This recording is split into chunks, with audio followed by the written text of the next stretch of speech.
I was looking at this photo the other day of the Roman Forum. Mm. You've probably seen it. Just those scattered columns, broken arches, weeds growing through the cracks in the stone. And there's something strangely romantic about it. It's easy to romanticize ruins, isn't it? When you're looking at them from a safe distance, you see the aesthetic, not the catastrophe. Exactly. We look at these places, which were once the absolute center of the world. I mean, places louder than New York City, bustling with millions of people, politics, art, scandals. And now it's just silence. Just silence and dust. And I think for most of us, certainly for me, the default reaction is to kind of, emotionally distance ourselves. We look at the ruins and think, wow, tragic for them. But we're different. We're modern. Yeah, we have iPhones, we have the internet, we are the finished product. It's a very comforting thought. It's a defense mechanism, really. But if we look at the deep dive we're doing today, based on the incredible work of Paul Cooper and his Fall of Civilizations, that mindset is actually our most dangerous arrogance. Yeah, digging into this research that it can't happen here. Yeah. Feelings started to evaporate pretty quickly for me. Cooper's core argument is that civilization collapse isn't just random bad luck. Yeah. It's not a stray asteroid. It follows a terrifyingly specific pattern. It does. Cooper describes it almost like a virus. It infects a society, and it hollows it out from the inside, often long before the walls actually fall down. So what we're going to do today is essentially perform an autopsy on these dead civilizations. Yes. From Rome to Easter Island to find the specific cause of death. And the really unsettling part is that the symptoms that appeared right before the end, they look suspiciously like the headlines we scroll past on our phones every single morning. So consider this deep dive a look in the mirror. We need to walk through the mechanics of how a civilization dies, identify the signals, and ask the big question, are we immune? Okay, so let's start with the mechanics, because it usually doesn't start with a big explosion or invasion like in the movies. No. Paradoxically, and this is the hardest part to wrap your head around, it starts with success. Success. Yeah. So doing well is the first step to dying. In a way, yeah. This brings us to the complexity trap, which is a concept from Joseph Tainter's work. The basic idea is that as a civilization succeeds, it just inevitably becomes more complex to manage that success. Okay, so you get bigger cities. You need a bigger bureaucracy for sanitation and police. Exactly. You get more wealth, you need a bigger army to protect it. Which makes sense. Initially, complexity is a good thing. It gives you high returns. You build an aqueduct that's complex engineering, but suddenly everyone has fresh water and productivity booms. Precisely. In the beginning, every investment in complexity pays off huge dividends. But Tainter argues there's a law of diminishing returns. Eventually, you reach a tipping point. A point where the cost of just maintaining that massive complex system starts to exceed the benefits you get from it. That is the Western Roman Empire in a nutshell. Right. It is the classic case study. By the end, Rome became so incredibly huge that just managing it, the communication, the garrisons, the tax collection, it just consumed all of its energy and money. So every time they had a new problem, like a border attack or a bad harvest, they couldn't just solve it.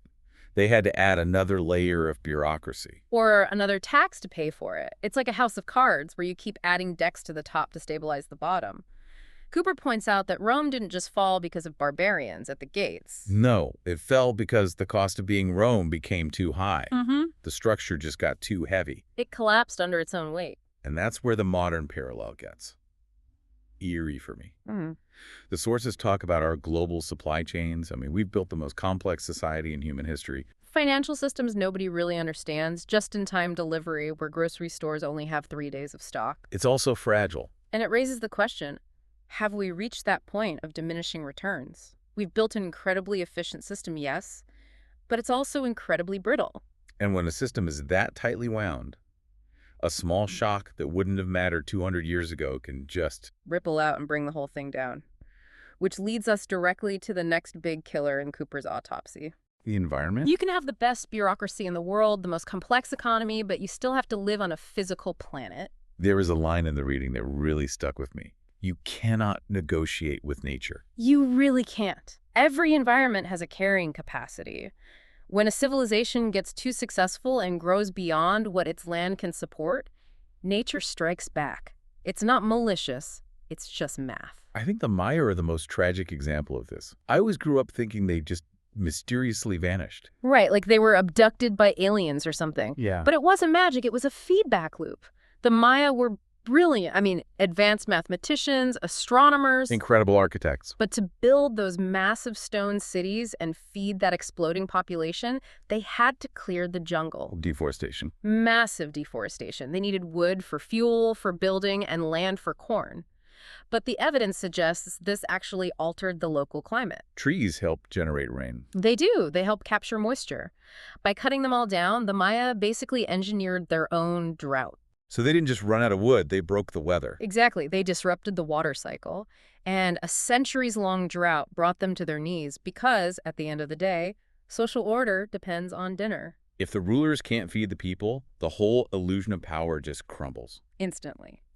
But if we want to talk about a closed loop, a place where you can really see this happening and fast forward, we have to talk about Easter Island. The source calls it a miniature Earth. It's the perfect, terrifying experiment. You have this isolated island, thousands of miles from anywhere, no trade, no escape. And the clans there got locked into this fierce status competition. The Moai statues, those giant stone heads we've all seen. Right there. They were competing to build bigger and bigger statues. But think about the logistics of that. To move a 10-ton stone statue, you need massive wooden sleds, rollers, ropes. You need to feed the workers who are just carving stone all day. So they cut down the tree. They cut down every single tree. And this is the tragedy. It wasn't just about losing lumber. Without trees, the topsoil eroded, so their crops failed. And without trees, they couldn't build canoes to go deep-sea fishing. Which was their main source of protein. They trapped themselves.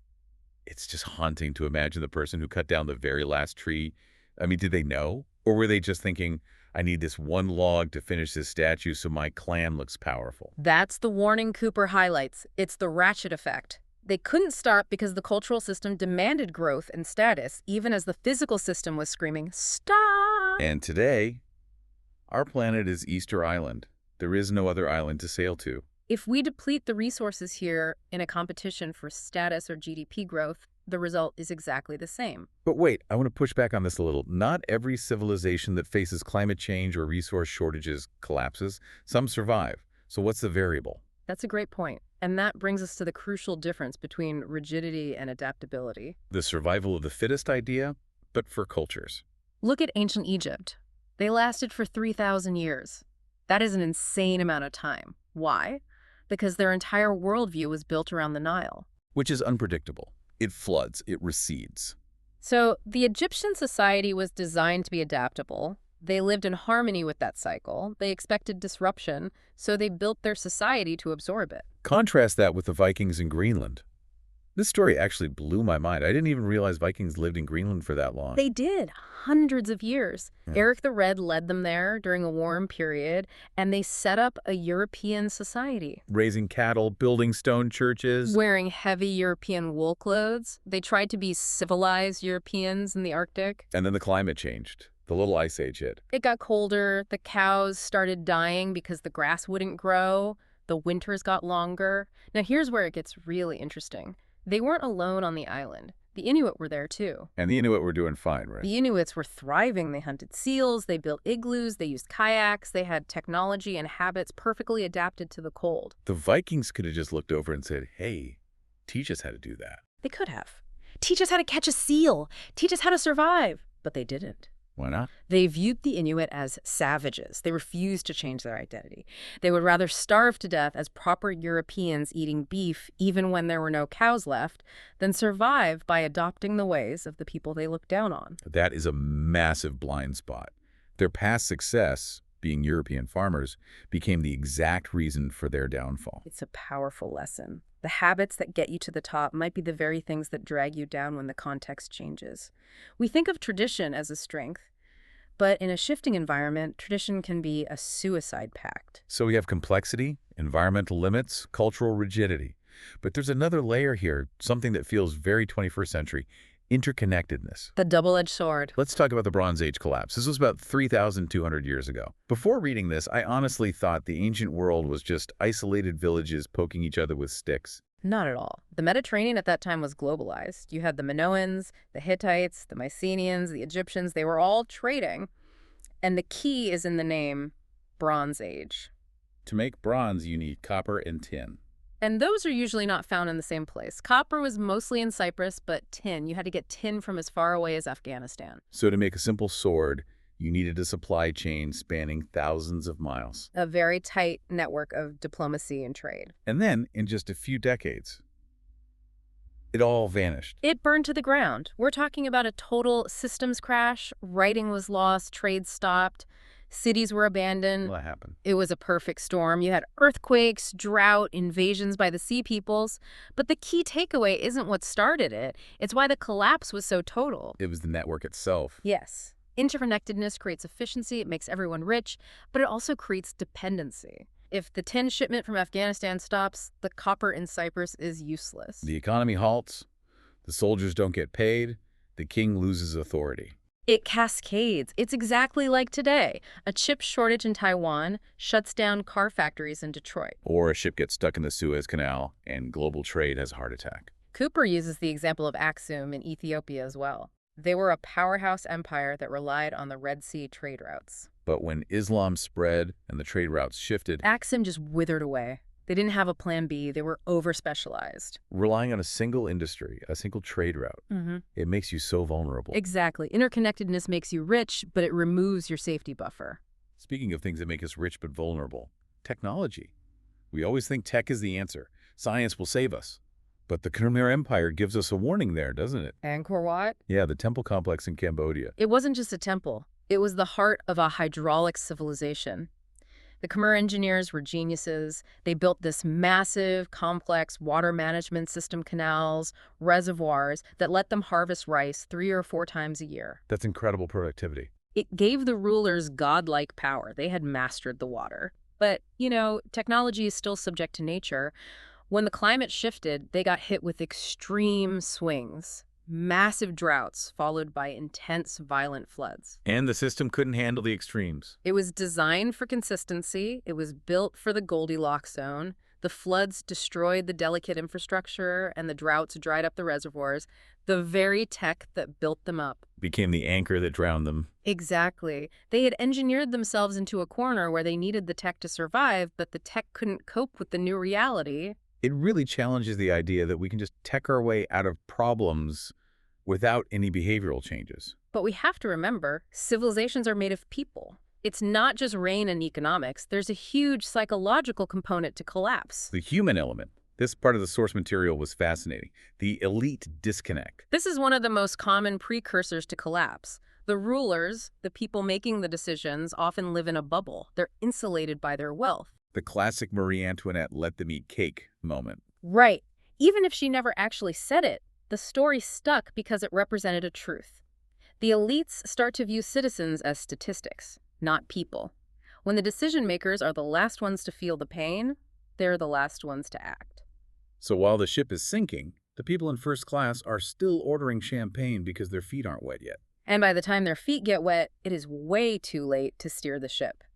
This leads to what Cooper calls the barbarians within.